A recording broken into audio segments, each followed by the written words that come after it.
Saatnya berpetualangan, datang ke Taman Pelangi. Bersama teman-teman semua, yuk kita saling membantu. Aku punya tas berlari dengan si Joko.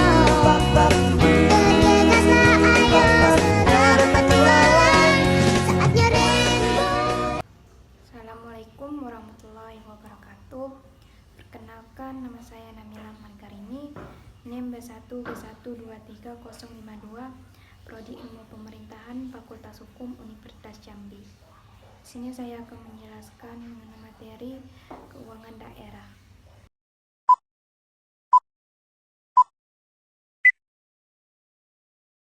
Saya akan menjelaskan mengenai keuangan daerah. Di sini adapun pengertian keuangan daerah.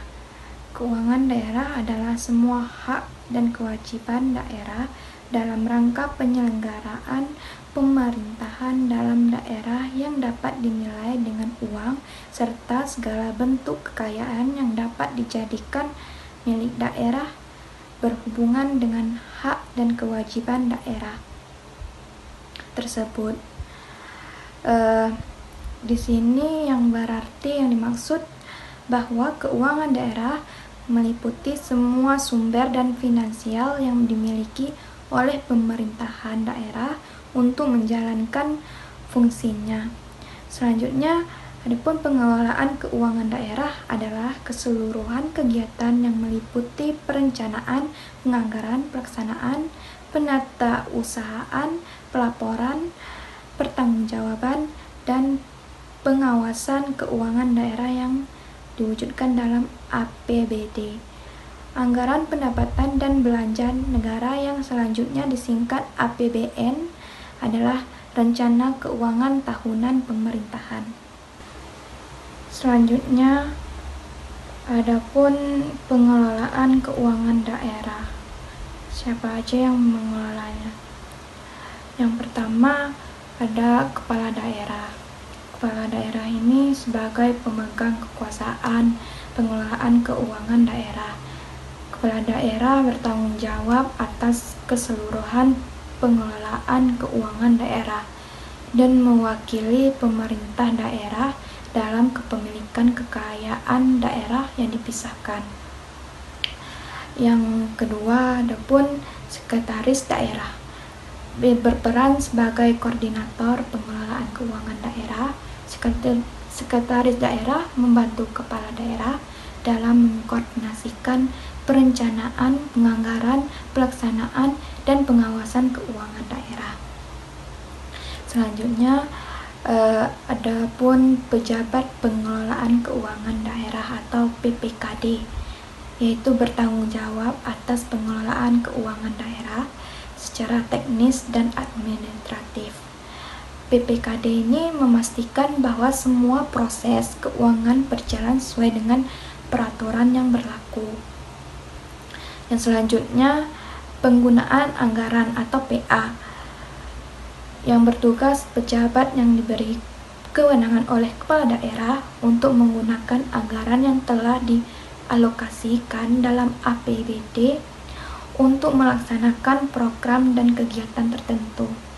Selanjutnya, ada kekuasaan penggunaan anggaran, yaitu atau KPA, pejabat yang diberi kekuasaan oleh penggunaan anggaran untuk melaksanakan sebagai kewenangan pengguna anggaran dalam penggunaan anggaran.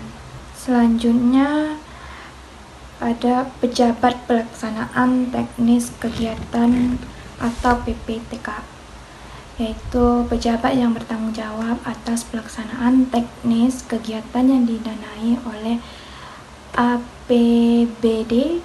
PPTK ini memastikan bahwa kegiatan dilaksanakan sesuai dengan rencana dan anggaran yang telah ditetapkan.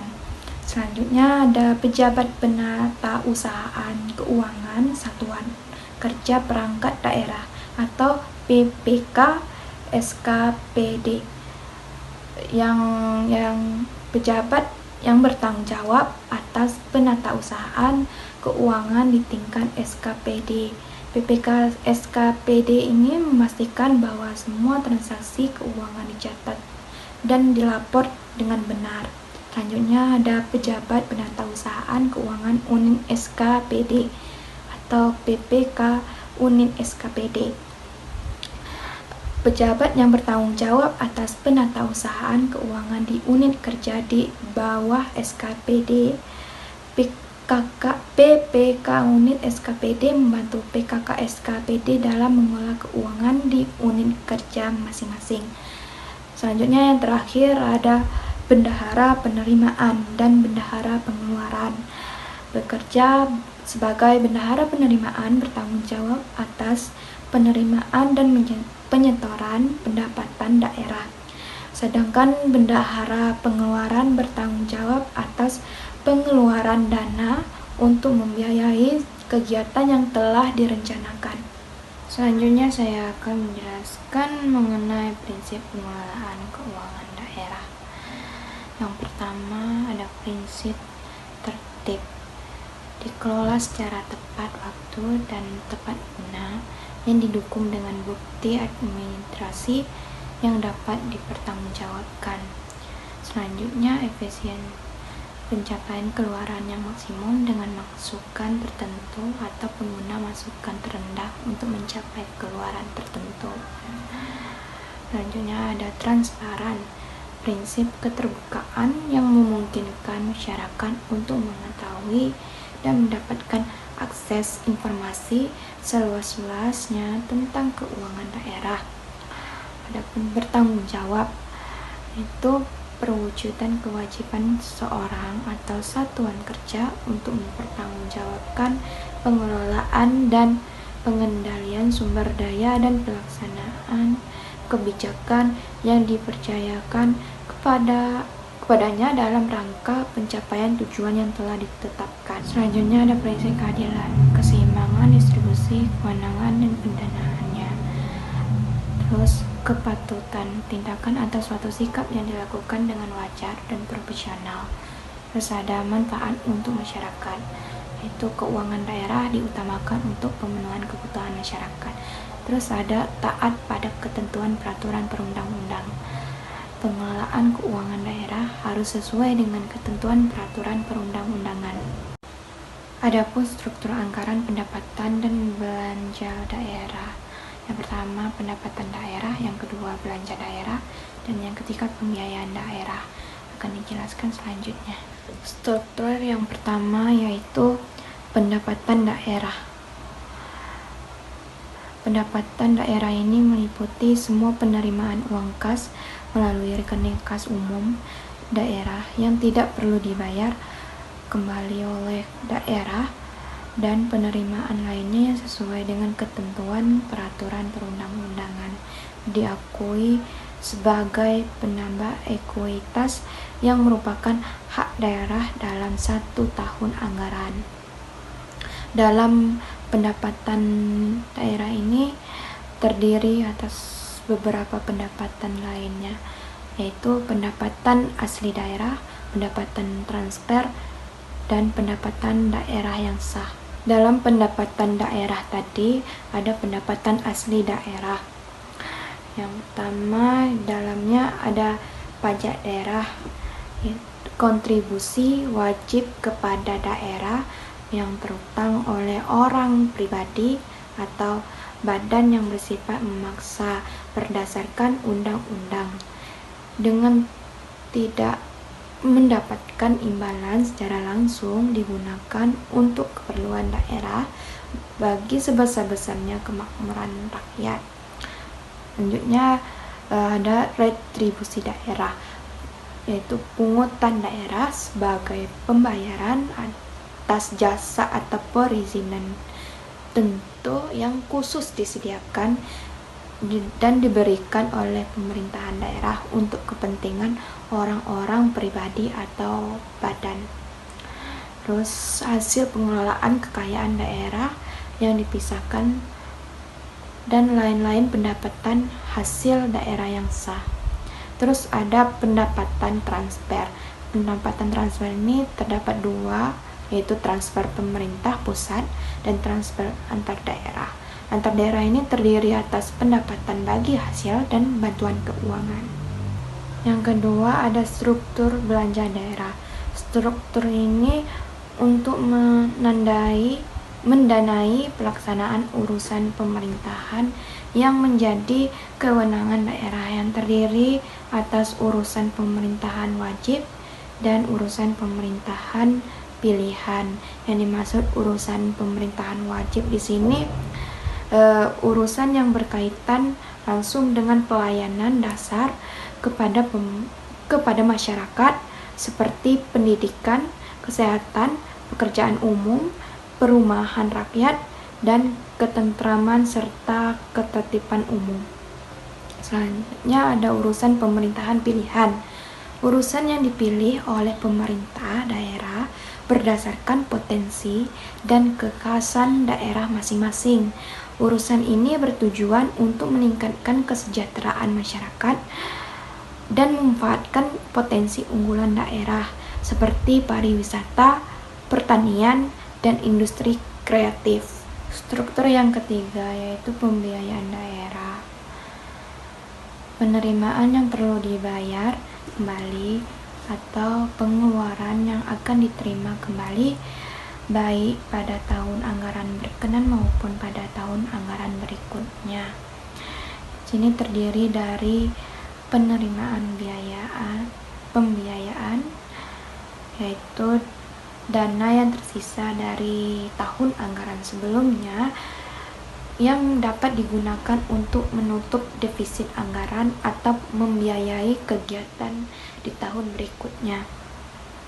Dana yang diperoleh dari pinjaman yang harus dibayar kembali pada masa mendatang. Yang kedua, pengeluaran pembiayaan. Pengeluaran pembiayaan di sini pengeluaran yang dilakukan oleh pemerintah daerah untuk investasi dalam bentuk penyertaan modal pada badan usaha milik daerah atau BUMD atau perusahaan lainnya. Pengeluaran ini untuk membayar kembali pokok pinjaman yang telah jatuh tempo. Penyusunan anggaran pendapatan dan belanja daerah. Ada yang pertama RKPD, Rencana Kerja Pemerintahan Daerah. RKPD adalah dokumen perencanaan tahunan yang memuat prioritas pembangunan daerah, kebijakan, program, dan kegiatan yang akan dilaksanakan oleh pemerintah daerah dalam 1 tahun anggaran. RKPD disusun berdasarkan rencana pembangunan jangka menengah daerah atau RPJMD dan menjadi dasar dalam penyusunan APBD. Yang kedua ada KUA, Kebijakan Umum Anggaran Pendapatan dan Belanja Daerah. KUA adalah dokumen yang memuat kebijakan umum anggaran yang akan digunakan sebagai pedoman dalam penyusunan APBD. KUA mencakup proyeksi pendapatan, belanja, dan pembiayaan daerah serta kebijakan fiskal yang akan diterapkan. Yang ketiga ada PPAS, Prioritas Plafon Anggaran Sementara, yaitu dokumen yang memuat prioritas pembangunan dan plafon anggaran sementara untuk setiap program dan kegiatan. PPAS disusun berdasarkan KUA dan menjadi acuan dalam penyusunan rencana kerja dan anggaran satuan kerja perangkat daerah RKA SKPD. Selanjutnya yang keempat ada RK SKPD, Rencana Kerja dan Anggaran Satuan Kerja Perangkat Daerah, yaitu adalah dokumen yang memuat rencana kerja dan anggaran yang dibutuhkan oleh setiap satuan kerja perangkat daerah atau SKPD untuk melaksanakan program dan kegiatan yang telah ditetapkan dalam PPAS. RKA SKPD disusun oleh masing-masing SKPD dan menjadi bagian dari rancangan APBD. Yang kelima Rancangan Peraturan Daerah APBD. Rancangan Peraturan Daerah APBD adalah dokumen yang memuat rancangan APBD yang telah disusun berdasarkan RKA SKPD. Dokumen ini diajukan oleh kepala daerah kepada Dewan Perwakilan Rakyat Daerah atau DPRD untuk dibahas dan disetujui. Yang terakhir, yang keenam, penetapan APBD. Setelah melalui proses pembahasan dan persetujuan oleh DPRD, rancangan peraturan daerah APBD ditetapkan menjadi peraturan daerah Perda tentang APBD. Penetapan ini dilakukan oleh kepala daerah dan menjadi dasar pelaksanaan anggaran daerah untuk tahun anggaran yang bersangkutan. Terima kasih sudah menonton channel ini. Jangan lupa like, comment, and subscribe.